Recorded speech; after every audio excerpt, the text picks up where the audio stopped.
Late na nga ako nagising pero thank you Lord, gising pa din. Ganto talaga atang mga buhay ng artista, laging late gumising. Kaya naisipan ko lumabas muna. Nagulat na lang ako, kumakain na pala sila tapos na magluto. Grabe talaga. Nakalimutan ko na nga kumain kasi bigla na lang tumawag yung magsusundo sa amin.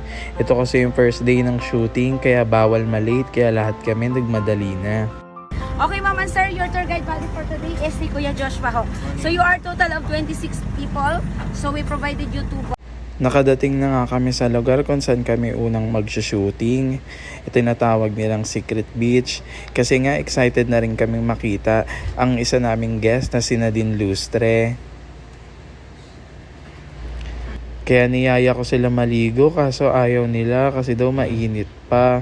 Kaya tinry ko na lang kasi nainggit ako sa mga foreigners sa likod. Kaya na naisip-isip ko mainit nga ay parang tangalakad na lang.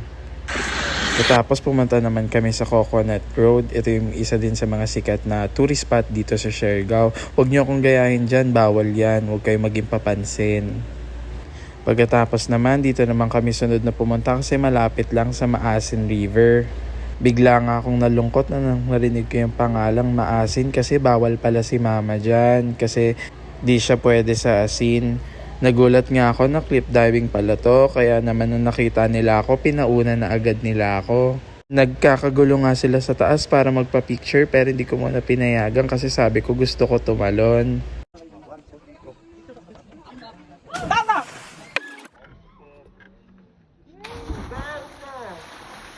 So after cliff diving, diretso naman kami dito sa susunod naming pupuntahan.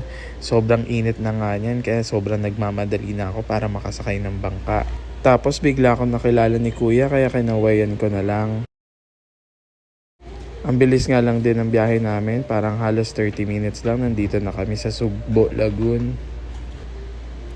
Nagulat nga ako meron na namang cliff diving kaya dali-dali na naman akong tumalon.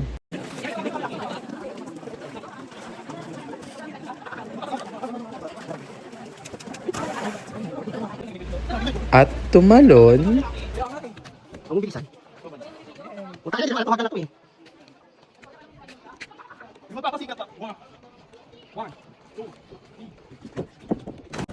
Nang tumalon. At tumalon ulit.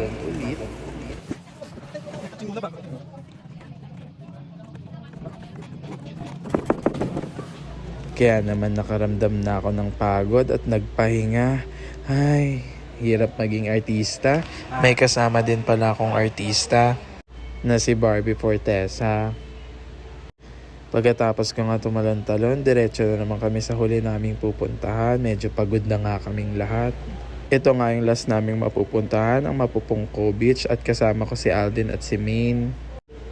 Kasama ko rin si Malu at yung jowa niya si Joshua.